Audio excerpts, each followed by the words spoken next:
Okay, so you need a firm surface to do this. You'll start off by bending your knees, putting your feet flat. Yeah. Okay. Then you're going to do a single pelvic tilt. So you lift the hips in the air. Okay. Yep. Roll them down one vertebrae at a time so that the low back stays nice and flat. Okay. Then you can let the hips relax. Good. So you only need to do that part once, right? Okay. You're not doing like bridges for abdominal strengthening. Yeah. You're just taking the curve out of the low back so that the low back is placed nice and flat. Like So then you kind of go down a ladder effect in a way. Yep, exactly. Okay. One vertebrae at a time. Okay. Then you're going to do the same thing with the neck. So chin goes towards the chest, one vertebrae at a time, coming all the way back down, like so. Yeah. Now you get almost all the way down, and then right at the end, the chin wants to lift again for you. So when you do this at home, if you take like a little rolled hand towel and place it underneath the back of the head, that way, as you come down, you can leave that tuck to the chin. You feel a little deeper stretch to the neck. Okay. Then the arms go out to your sides, palms face up. If you come in too close, most people's hands want to roll. So come out to about 45 degrees so that those palms are comfortably face up. Okay. Once you're in this position, you're not going to repeat any of those steps. You're just going to lay there for 5 minutes. Okay. The only active part of the exercise is what you're going to do with your breathing. Okay. So as you inhale, I want you to push the abdomen towards the ceiling. So as you inhale, pushing out, to really push the belly out, there you go. And as you exhale, just let everything relax. Perfect. As you inhale, you're going to go up. And as you exhale, just let everything relax.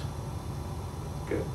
Now what you're accomplishing are two main things. One of them is structural. Okay, there is a ligament that runs all the way along the front of the spine. It goes all the way from your sacrum all the way up to your cranium. That's called the anterior longitudinal ligament. And what happens is when that is short and tight, which it is a little bit on you because of that difficulty tucking the chin and the neck, I can feel that. It's like you have a necktie on that's tucked into the front of your pants, right? So even though you want to stand up nice and straight, in standing you could still see a little bit of head forward. And that can be pulled all the way down from where the hip flexors attach into that anterior longitudinal ligament.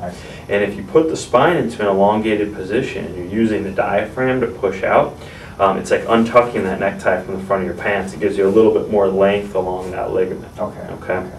So that helps you achieve neutral alignment. So if you're doing this daily, it's not going to lengthen your hip flexors, but it's going to allow them to relax. And it's also going to help open up the chest and get the chin back so that you're not, rounding forward like that so much. Okay. That will help that a lot. The other thing it does is it helps regulate what's called the autonomic nervous system. And the autonomic has two branches. Autonomic is the sympathetic, which is our fight or flight response, and the parasympathetic, which is our kind of relaxation and rest response. Okay.